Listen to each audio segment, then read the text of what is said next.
मेरा नाम तुषार है। पंजाब की शादी वाली गली के बारे में फेमस था कि जो यहाँ से गुजर जाता है उसकी शादी हो जाती है। मुझे नहीं पता था कि इस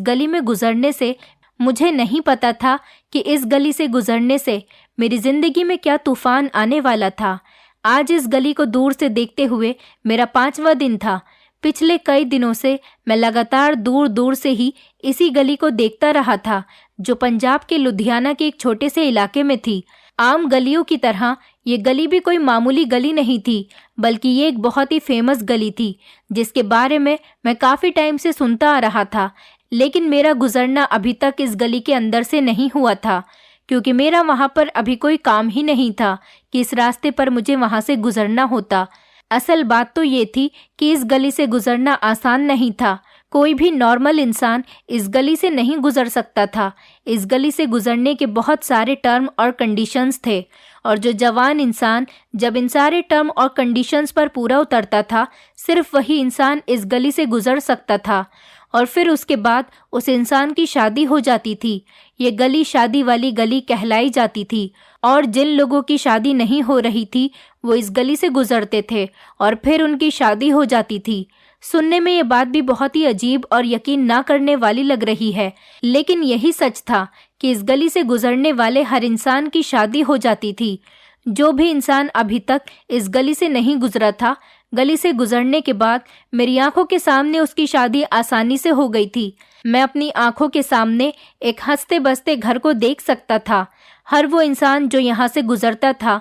लेकिन इस गली के बारे में जहाँ ये बात फेमस थी कि यहाँ से गुजरने से शादी हो जाती है, वहाँ पर कुछ और बातें भी फेमस थीं, जो कि बड़ी ही अजीब गरीब तरह की बातें थीं।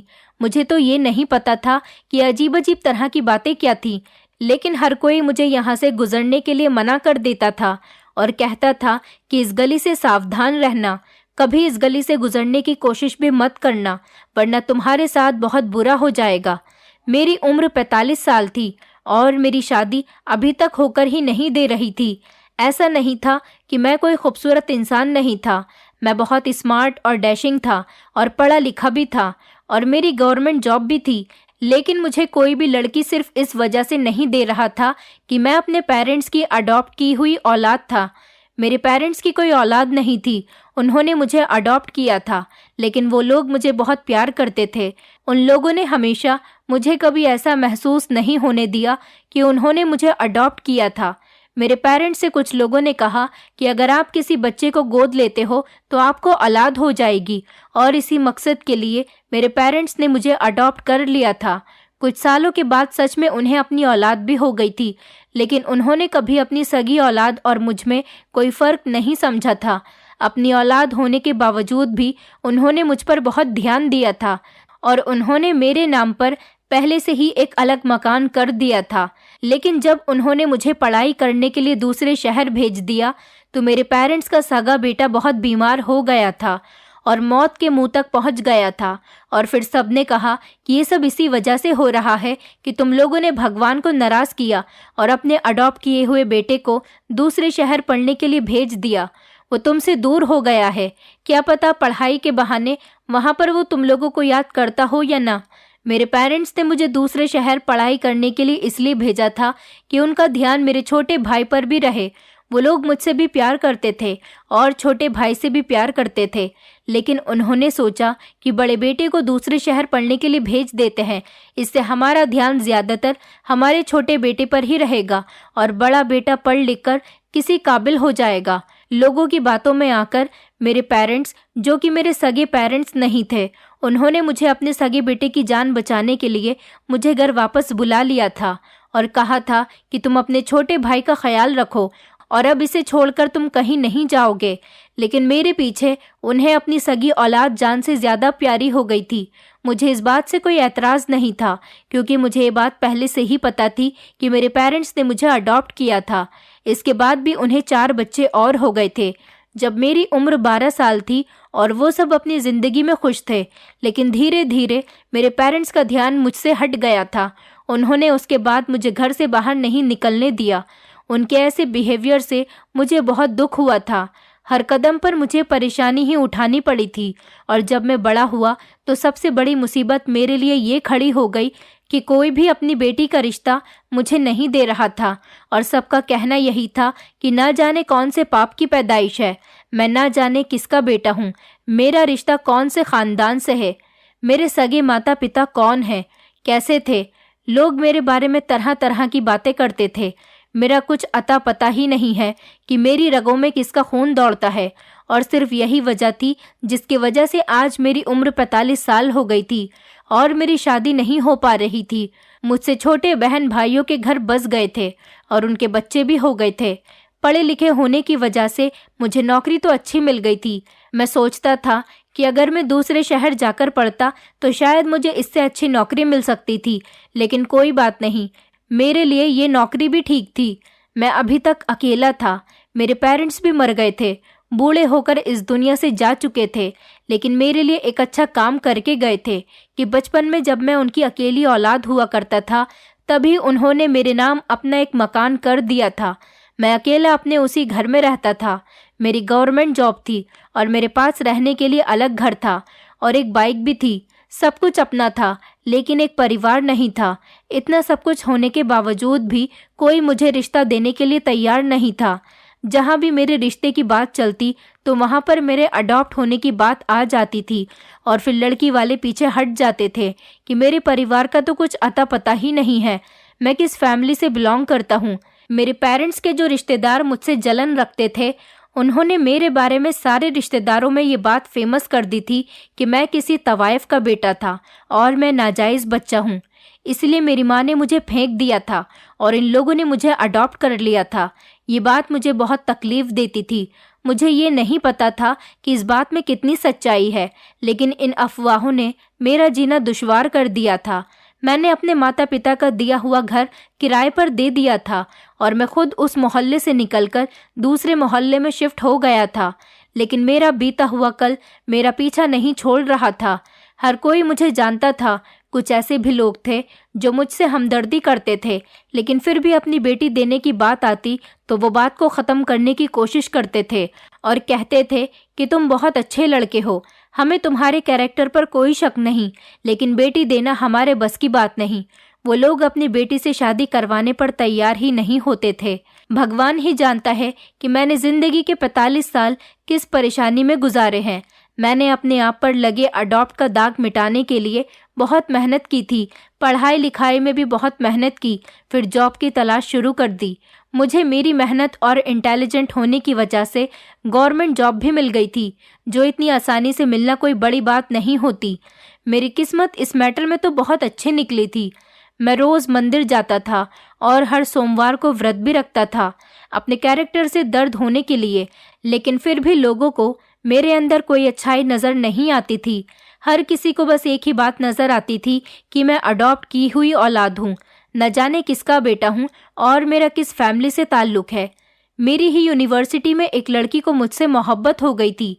मैं भी उससे प्यार करने लगा था और हम दोनों रिलेशनशिप में आकर बहुत खुश थे और शादी करने वाले थे। मैंने लड़की के घर रिश्ता भेज दिया। उन लोगों ने रिश्ता एक्सेप्ट कर लिया था।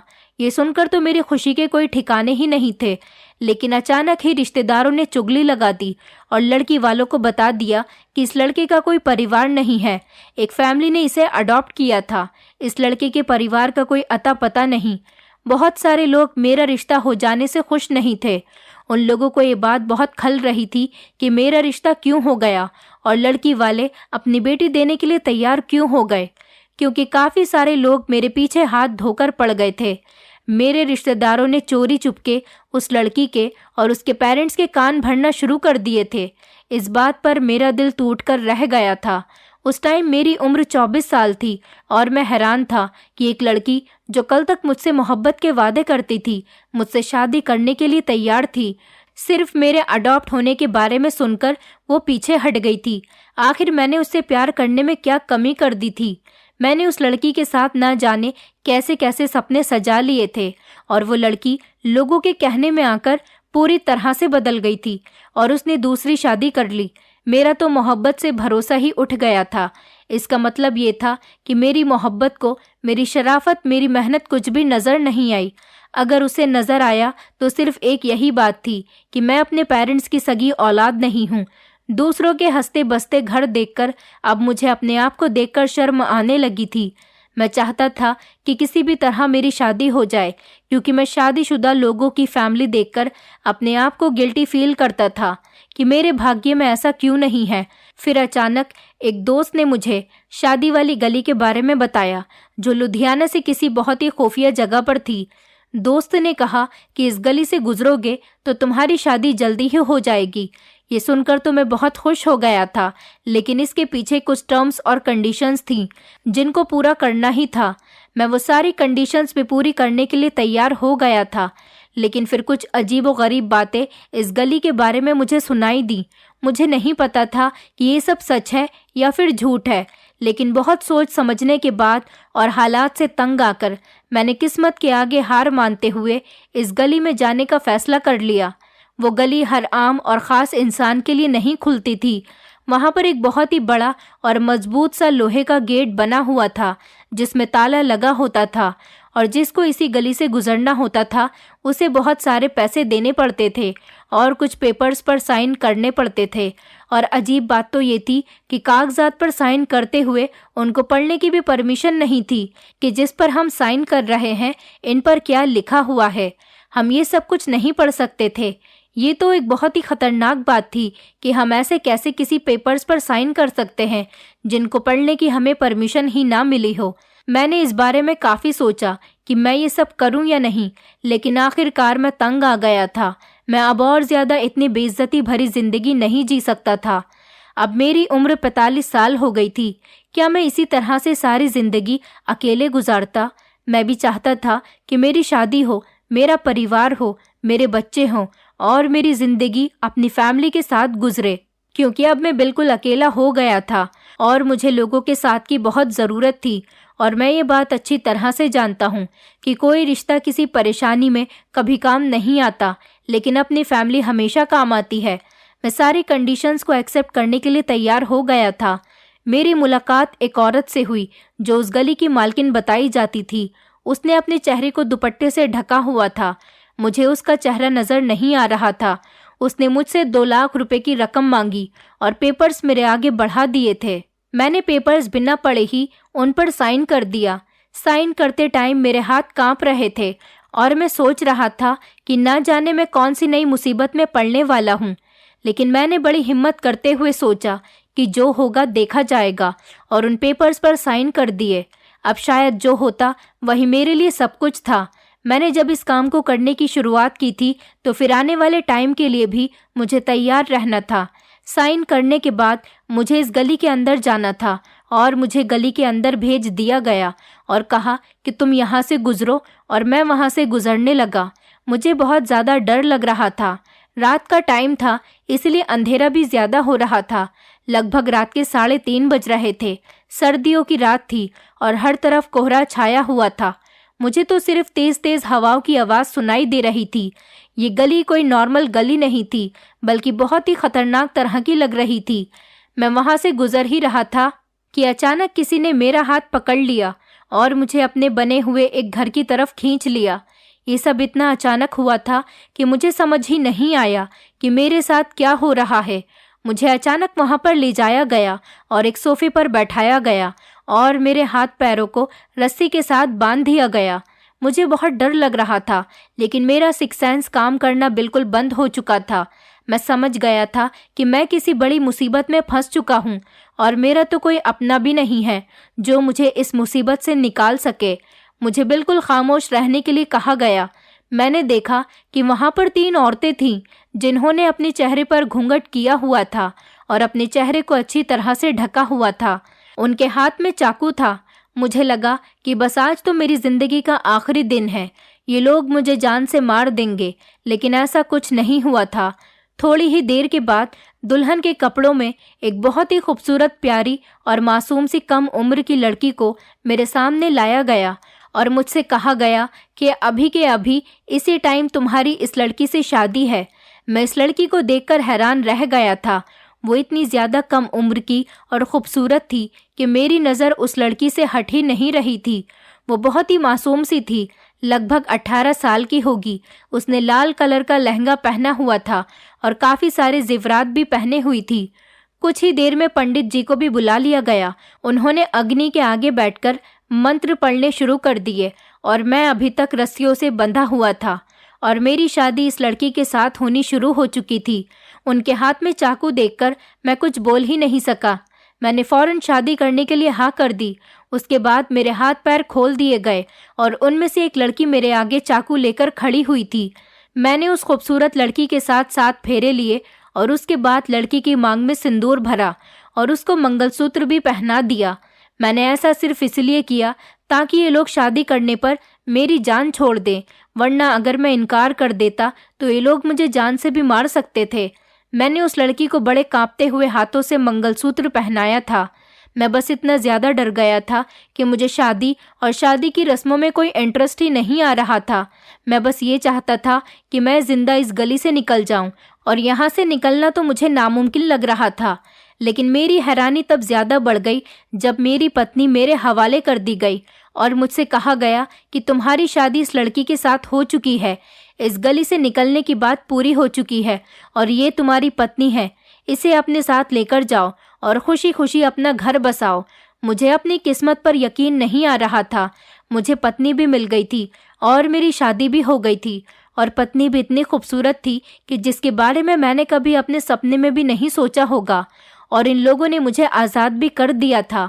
मैं खुशी खुशी उस लड़की को अपने घर लेकर आ गया था। मेरी खुशी का तो कोई ठिकाना ही नहीं था उस लड़की को देखकर, क्योंकि वो इतनी ज़्यादा खूबसूरत और प्यारी थी कि मैं थोड़ी देर पहले होने वाले सारे हादसे को भूल चुका था और उसकी खूबसूरती पर हैरान था।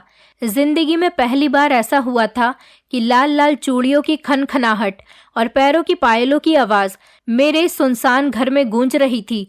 अपनी पत्नी की चूड़ियों की आवाज़ सुनकर तो मुझे अपनी किस्मत पर यकीन ही नहीं आ रहा था कि जो मैं सुन रहा था क्या वो सच में मेरी ही पत्नी की चूड़ियों की आवाज़ थी। मुझे सच में अपनी किस्मत पर यकीन नहीं आ रहा था कि इतनी जल्दी मेरी किस्मत पलट सकती है। कितने सालों के बाद मैंने अपने घर में अपने साथ किसी दूसरे को पाया था और वो भी कोई और नहीं बल्कि मेरी पत्नी थी। मेरे कान तरस गए थे इस घर में किसी और की आवाज़ सुनने के लिए और आज मुझे मेरे सब्र का फल भी मिल गया था, जिसे देखकर मुझे बहुत खुशी हो रही थी। मैंने उस लड़की से उसका नाम पूछा तो उसने अपना नाम इशिता बताया। उसका नाम भी उसी की तरह खूबसूरत और नाजुक सा था। मैं उसके साथ सुहागरात मनाना चाहता था और वो भी शर्मा रही थी। हम दोनों अपने कमरे में आ गए। मैं अपनी नई नवेली दुल्हन की तारीफ कर रहा था और उसकी खूबसूरती की तारीफ पर मैंने ज़मीन और आसमान एक कर दिए। लेकिन तभी अचानक मेरा सर चकराने लगा और मेरी आंखों के सामने अंधेरा छाने लगा। मुझे पता ही नहीं चला कि मैं कब बेहोश हो गया था। सुबह को जब मेरी आंख खुली तो मेरे सर में बहुत दर्द हो रहा था और मुझे चक्कर भी आ रहे थे। मुझे 1 मिनट के लिए तो याद ही नहीं रहा था कि रात क्या हुआ था और कुछ ही देर के बाद मुझे रात वाली सारी बात याद आई तो मैं ठीक से होश में आ गया था, क्योंकि मैं समझ गया था कि मैं बेहोश हो चुका था और मेरे बेहोश होने के बाद मेरे घर में क्या हुआ था मुझे कुछ नहीं पता। मुझे कुछ ठीक से याद नहीं आ रहा था। लेकिन जब मुझे सब कुछ ठीक तरह से याद आया तो मैंने देखा कि मुझे वो लड़की कहीं नज़र नहीं आ रही थी जिससे मेरी कल रात शादी हुई थी। मैंने मोबाइल ऑन किया तो अचानक से मुझे मेरे मोबाइल पर बहुत सारे डॉक्यूमेंट रिसीव हुए जिसमें मैंने बहुत सारे जुर्म को एक्सेप्ट किया हुआ था और उन पर मेरी फ़ोटो भी लगी हुई थी और ऐसा लग रहा था कि मैं बहुत ही बड़ा आरोपी हूँ, बल्कि मेरा काम ही यही है। मैं एक बहुत बड़ा गुंडा हूँ। इसके अलावा भी बहुत सारी अजीबोगरीब चीज़ें मुझे रिसीव हुई थी। उन्हें देखकर तो मेरा सर बुरी तरह से चकराने लगा था। और फिर एक मैसेज रिसीव हुआ जिसमें लिखा हुआ था कि इस लड़की को तुम्हें हर हाल में 1 महीने के अंदर अंदर अमेरिका भेजना है। कानूनी तरीके से इसको अपनी पत्नी जाहिर करके इसके पेपर्स बनवा के तुम इस लड़की को अमेरिका भेज दो, वरना तुम्हारा अंजाम अच्छा नहीं होगा। ये मैसेज पढ़कर तो मेरे पैरों तले से ज़मीन निकल गई थी। थोड़ी देर बाद मैंने देखा कि मेरी पत्नी कमरे के अंदर आई थी। कमरे में उसके हाथ में कुछ पेपर्स भी थे। उसने खामोशी से वो पेपर्स मेरे हवाले कर दिए और कुछ बोले बिना ही उसने अपने सर को झुका लिया और खामोश बैठ गई। मुझे समझने में 1 मिनट भी नहीं लगा था कि ये ना जाने मैं किसी मुसीबत में फंस चुका हूँ। लेकिन सिर्फ मैं ही नहीं बल्कि मेरे साथ साथ ये लड़की भी फंस चुकी है, क्योंकि इसके चेहरे से ही लग रहा था कि वो भी परेशान है। वो तो कल रात से ही मुझे टेंशन में लग रही थी और उसके चेहरे पर मासूमियत थी। मैं समझ गया था कि इस लड़की को किडनैप किया गया है और इन लोगों का यही काम है, लड़कियों को किडनैप करवाकर उन्हें अमेरिका ट्रांसफ़र करने का। ये लोग अपने गैर कानूनी तरीके से शायद अमेरिका में लड़कियों को बेचते होंगे और इस लड़की के साथ भी अब यही होने वाला है। इससे पहले शायद इन लोगों को लड़कियों को अमेरिका ट्रांसफ़र करने में परेशानी हो रही होगी, इसलिए अब इन लोगों ने ये नया तरीका अपनाया होगा कि ये लोग कानूनी तरीके से लड़कियों को अमेरिका भेजने का, किसी की पत्नी बनाकर शादी के नाम पर पेपर्स पर साइन करवाकर फिर आराम से इन लड़कियों को भेज देंगे ताकि किसी को इन लोगों पर शक न हो। मैंने इस लड़की से बहुत सारे सवाल जवाब किए कि क्या तुम्हें किडनैप किया गया है, क्या तुम मजबूर हो, लेकिन उस लड़की ने मेरे सामने अपना मुंह नहीं खोला और किसी बात पर भी जवाब नहीं दिया। वो एक शब्द भी बताने के लिए तैयार नहीं थी। मैं समझ गया था कि उसे बहुत तरीके से ब्लैकमेल किया गया है, तभी तो वो कोई बात बताने के लिए तैयार नहीं हो रही। और अगर ये मेरे सामने सारी बातें बता देगी तो अपनी जान से चली जाएगी या फिर इज्जत से। मैंने इसको बहुत यकीन दिलाया कि तुम मुझे सारी सच्चाई बता दो, तुम मेरी पत्नी हो, मैंने तुमसे शादी की है और मैं इस तरह से तुम्हें नहीं भेज सकता, तुम मेरी इज्जत हो। लेकिन उसने तो कोई बात नहीं सुनी, न ही वो किसी बात का जवाब दे रही थी। मुझे ऐसा लग रहा था कि ये लड़की इमोशनल अत्याचार की आदी लड़की है, बल्कि लड़की ही नहीं कोई डॉल लग रही थी मेरे सामने बैठी हुई, जिसके अंदर किसी तरह की कोई फीलिंग्स नहीं। उसकी खामोशी को देखकर मैं समझ गया था कि वो कितना ज़्यादा परेशान है और कितनी तकलीफ से गुजर रही है इस मकाम तक आने के लिए। और अगर मैंने भी उन लोगों की बात नहीं मानी तो वो ज़रूर मेरे साथ भी कुछ न कुछ गलत कर देंगे। जिन पेपर्स पर मुझसे साइन करवाए गए हैं वो पुलिस को दे देंगे और अगले ही दिन पुलिस मुझे पकड़ने के लिए आ जाएगी और बाकी की सारी ज़िंदगी मेरी जेल में हवालात की होकर रह जाएगी, जो कि मुझे बिल्कुल भी एक्सेप्ट नहीं थी। मुझे 1 महीने के अंदर का अल्टीमेटम दिया गया था इस लड़की को अमेरिका भेजने का। 1 महीने के अंदर तो मुझे बहुत सारे काम करवाने थे। इस लड़की का वीज़ा बनवाना था और पासपोर्ट भी इतनी जल्दी नहीं आता है। मैंने उन लोगों से कहा कि मुझे 1 महीने से ज़्यादा का टाइम चाहिए, मैं इस लड़की को भेज दूंगा, लेकिन इतनी जल्दी कानूनी तरीके से नहीं भेजा जा सकता, ये तो आपको भी पता है। उन लोगों ने मेरी एक बात नहीं मानी और कहा कि नहीं, 1 महीना हर काम के लिए बहुत होता है, तुम्हारे पास सिर्फ 1 महीने का ही टाइम है, इस 1 महीने में ही तुम्हें इस लड़की को अमेरिका भेजना होगा। उन लोगों ने कहा कि और तुम्हें किसी तरह की जल्दबाजी करने की कोई ज़रूरत नहीं, वरना तो तुम्हें अपनी जान से हाथ धोना पड़ेगा। मुझे उस टाइम अपना वही दोस्त याद आया जिसने मुझे उस गली के बारे में बताया था। मेरे इस दोस्त ने मुझे फंसा दिया था। यहाँ पर ज़्यादातर गवर्नमेंट जॉब करने वाले लोगों को ही बुलाया जाता है ताकि उन्हें फंसा सके और उन लोगों पर कोई शक न कर सके। सरकारी काम करने वाले लोगों के पास अपने पेपर्स होते हैं और शहर के बड़े बड़े लोगों के साथ उनकी जान पहचान होती है, इसलिए किसी को उन पर शक नहीं होता। इसलिए उस गली में रहने वाले इस खतरनाक गैंग ने मुझे बलि का बकरा बना लिया था। ज़रूर लोगों ने या तो मेरे दोस्त को ब्लैकमेल किया था या फिर उसे ये काम करने के लिए पैसे दिए थे, क्योंकि इस हादसे के बाद से मेरा दोस्त मुझे नज़र नहीं आया था।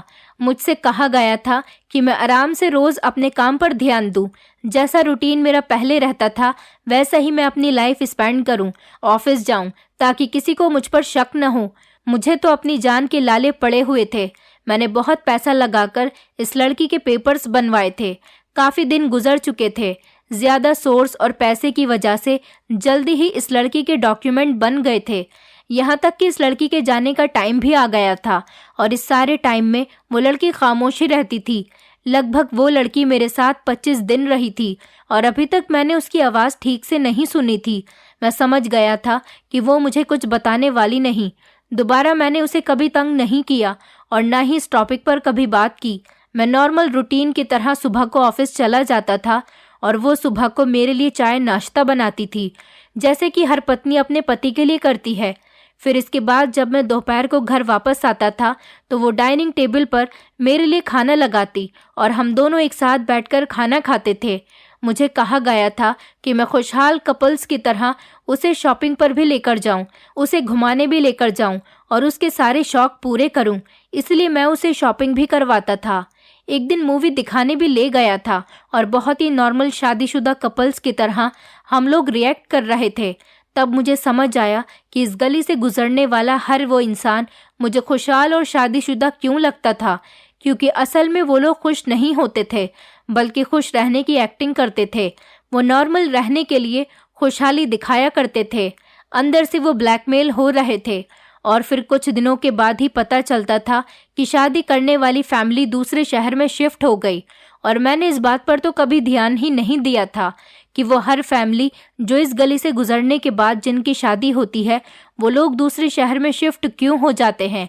ये बात तो कभी मेरे दिमाग में आई ही नहीं थी। और अब मुझे इस बात का जवाब मिल चुका था। ये लोग लड़कियों को बाहर भिजवा देते थे और लड़के को गायब करवा देते थे। शुरू में तो मैं सच में इस मुसीबत से निकलना चाहता था और चाहता था कि जल्द से जल्द इस लड़की के पेपर्स बन जाएं और मैं इस लड़की को अमेरिका भेजकर सुकून का सांस ले सकूं और बाकी की सारी जिंदगी अकेले ही गुजार दूं। बस मेरी जान इस मैटर से छूट जाए। मेरे दिल में इतना ज्यादा डर बैठ चुका था कि सामने बैठी हुई लड़की की फीलिंग्स का मुझे कोई एहसास नहीं था। लेकिन इतने दिन इस लड़की के साथ गुजारने के बाद मुझे एहसास हो रहा था कि इस मासूम सी लड़की से मुझे प्यार हो गया है। ये बहुत सीधी सादी लड़की है। वो मेरी पत्नी थी, लेकिन अभी तक मुझसे दूर दूर थी, क्योंकि मुझे इसके करीब जाने की परमिशन ही नहीं थी। ये सभी इसी गैंग से रखी गई एक शर्त थी कि मैं इस लड़की को हाथ तक नहीं लगाऊंगा। काफी बार मैं उसे देखकर बहक जाता था, लेकिन मुझे महसूस होता था कि इस गैंग ने मेरे घर में खुफिया कैमरे लगा रखे हैं और उन्हें मेरी हर हरकत के बारे में खबर मिलती रहती है। इसी डर से मैं उस लड़की के करीब नहीं जा पाता था। हालांकि मुझे पता भी नहीं था कि जो मैं सोच रहा हूँ वो सच है भी या नहीं। वो लोग सच में मेरी हर एक हरकत पर नजर रखे हुए थे, लेकिन शायद ये मेरा वहम था। ऐसा सिर्फ मुझे लगता था, लेकिन मुझे पक्का यकीन नहीं था। मगर इस लड़की की खामोशी तो मुझे यही बता रही थी कि मेरे घर में कैमरे लगे हुए हैं जो मुझे कहीं नजर नहीं आ रहे, वरना ये लड़की कुछ न कुछ तो मुझे जरूर बताती। जब उस लड़की के अमेरिका जाने का टाइम आया तो 2 दिन पहले उसकी फ्लाइट थी और मैंने टिकट उसके हाथ में दे दिए थे और मैंने उससे कहा कि अब तुम्हें यहाँ से जाना है। मेरा दिल तो नहीं कर रहा था कि मैं उसे यहाँ से भेज दूं, लेकिन मैं इसके अलावा कुछ कर भी नहीं सकता था। इससे मेरा और उस लड़की दोनों की ही जान को खतरा था और वो कुछ बोलती भी तो नहीं है कि मैं उसकी मदद कर सकूं। और मुझे लगता है कि मैं उसकी मदद कर भी नहीं सकता, क्योंकि मेरे हाथ में कुछ नहीं है। मैं पूरी तरह से इस गैंग के हाथों में ट्रैप हो चुका हूँ। सुबह को जब उस लड़की की फ्लाइट थी तो रात को मैंने देखा कि वो मुझे कुछ परेशान नजर आ रही थी और फूट फूट कर रो रही थी। वो सारी रात रोती रही थी, सोई भी नहीं थी और हाथ जोड़कर भगवान के आगे बैठकर प्रार्थना कर रही थी और ना जाने भगवान से बार बार मदद की गुहार लगा रही थी। पहली बार था जब मैंने उसकी ठीक से आवाज़ सुनी थी।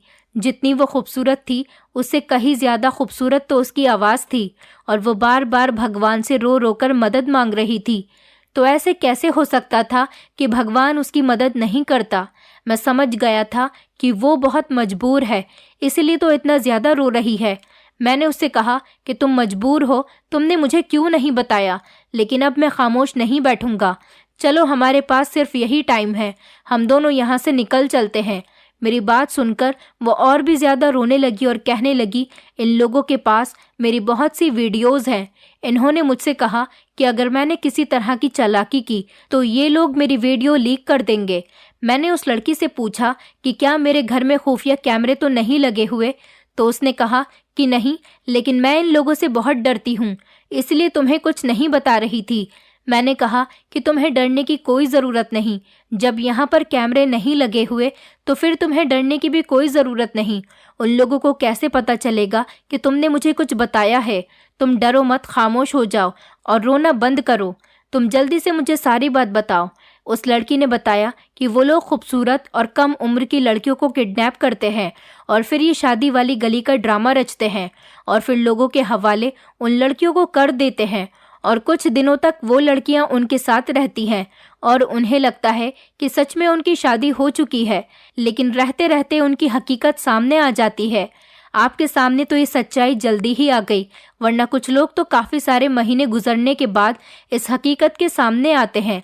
मैंने उससे कहा कि तुम अपनी वीडियो की बात ही मत करो, तुम वीडियो से डर रही हो और सोचो जब तुम्हें अमेरिका भेज दिया जाएगा और तुम्हारे साथ कितने खतरनाक लोग होंगे जो तुम्हारी इज्जत पर भी हाथ डाल सकते हैं, तो क्या तुम वो सब कुछ बर्दाश्त कर सकती हो?